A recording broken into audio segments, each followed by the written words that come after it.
Hey à tout le monde, c'est Limborg et on se retrouve pour une nouvelle vidéo sur Mission Yozukala Family, l'épisode 15. Enfin, oui, il est enfin sorti en VostFR du coup. Et pour fêter ça, comme d'habitude, si vous aimez Mission Yozukala Family, vous pouvez toujours mettre un pouce bleu ou un pouce rouge dans le commentaire. Vous pouvez également mettre un commentaire sur enfin il est enfin revenu en VostFR, voilà par exemple, ou autre chose. Mettez tout ça donc en commentaire. Et pour celles et ceux qui ne sont pas encore abonnés à la chaîne, vous pouvez toujours vous abonner à la chaîne bien évidemment en mettant la cloche sur toutes pour ne manquer aucune vidéo. Et regardez bien la description, tout y est, les réseaux sociaux, le TikTok et également la chaîne secondaire. Oui, je dis ça dès le début, au moins c'est fait. Je précise également que cette review ne sera pas forcément très longue puisque il y a une partie où c'était de ce qu'on avait déjà vu. Il nous rappelait, il faisait une piqûre de rappel sur ce qui s'était passé avant.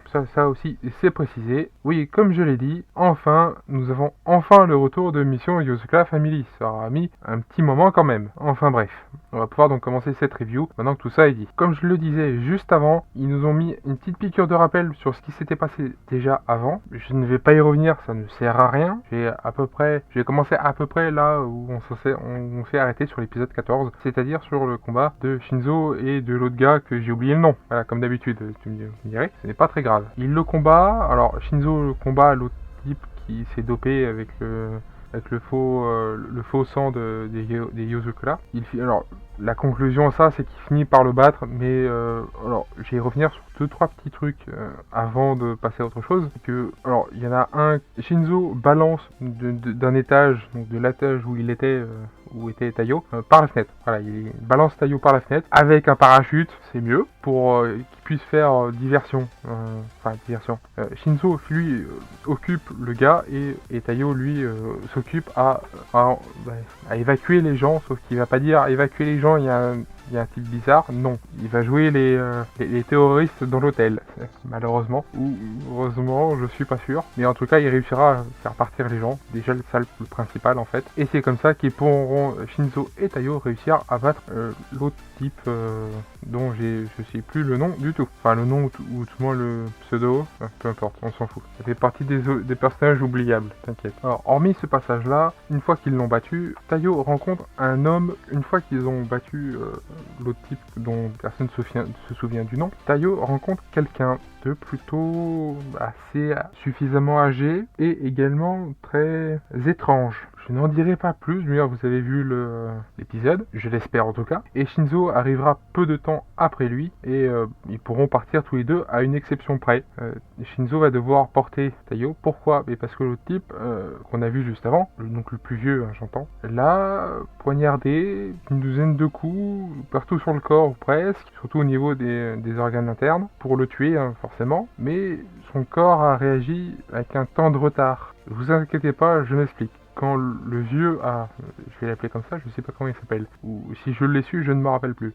Donc quand le vieux l'a attaqué, au lieu que son corps réagisse pile au moment où il a été attaqué, son corps a réagi bien après, une fois qu'il est parti, et devant Shinzo qui était médusé par la scène, puisque même pour lui, il le dira un peu plus tard d'ailleurs, il dira à Kyoichiro, même pour lui c'est invraisemblable de faire ça, de pouvoir faire ça, mais ils connaissent une seule personne qui pourrait faire ça. On va y revenir là aussi après. Donc forcément, il le ramène, alors on le voit pas, mais il le ramène forcément, puis on le retrouve. On trouve Taiyo et Shinzo, ainsi que à peu près toute la famille, dans l'infirmerie. Oui, donc en gros dans la chambre de Nanao, au passage, pour soigner Taiyo. Pour soigner Taiyo. Bon, au passage, Kyoichiro essaiera de dessiner sur son visage et il se fera punir dans la foulée, comme d'habitude. Voilà, un moment plus léger et un peu plus drôle, et on peut dire ça comme ça. Mais, oui, parce qu'il y a toujours un mais dans ces cas-là, ce n'est pas tout. Ils se font attaquer, bien sûr, et oui, directement dans le manoir des Yozukala. Après tout, pourquoi faire ça ailleurs? Il y a toute la famille, le chien de garde qui est proche du loup géant, enfin bref, c'est un détail. Donc il y a tout le monde pour protéger Mutsumi, et quand je dis tout le monde, toute la famille, à part 2 personnes, d'accord. Les grands-parents, j'entends au cas où. Donc Mutsumi est avec Taiyo en train de prendre soin de lui, et tous les autres sont à l'extérieur en train de se battre. Alors, c'est Tenpopo qui a attaqué, ça, j'avais pas vraiment besoin de le préciser, vous vous en doutez tout seul, et c'est bien normal, parce qu'il y a qu'eux qui peuvent faire ça en fait.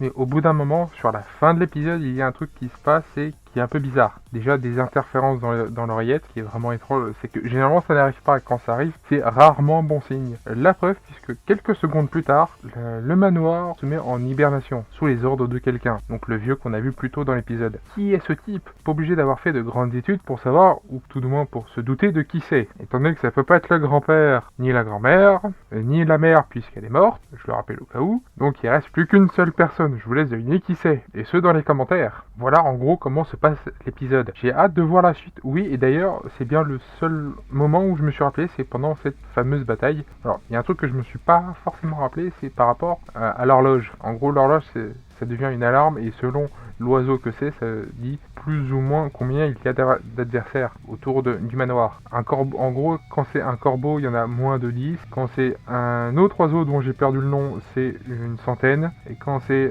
le dernier qu'on a entendu, il y en a plus de 1000. Alors oui, c'est une fin d'épisode. Je n'ai rien d'autre à rajouter, à part une seule chose, que je suis pressé de voir l'épisode 16, en espérant qu'il n'y a pas un mois d'attente entre chaque épisode. Donc sur ce, vous pouvez toujours mettre un pouce bleu si vous êtes content que Mission Yosuka Family reprenne en VostFR. Je précise bien en VostFR puisque les autres, dans le cas où vous n'êtes pas content de le retrouver, mettez un pouce rouge, qu'est-ce que vous voulez que je vous dise. Autre que ça, vous pouvez toujours également le dire en commentaire, ce que vous avez pensé de cet épisode ou d'autres choses, et mettez tout ça donc par commentaire, bien sûr. Autre chose à préciser également, si vous n'êtes pas encore abonné à la chaîne, vous pouvez toujours vous y abonner, bien sûr, en mettant la cloche sur toute pour ne manquer qu'une vidéo. Regardez également la description, tout y est, les réseaux sociaux, TikTok et également la chaîne principale. Encore une fois, les shorts que vous voyez sur la chaîne principale et également sur la chaîne secondaire sont des shorts sur TikTok que je remets sur TikTok. Si vous voulez tous les voir d'un coup sans vous poser de problème, sans vous poser trop de questions, vous pouvez aller directement sur TikTok. Si vous préférez seulement l'un ou seulement l'autre, allez sur les chaînes en question. Sur ce,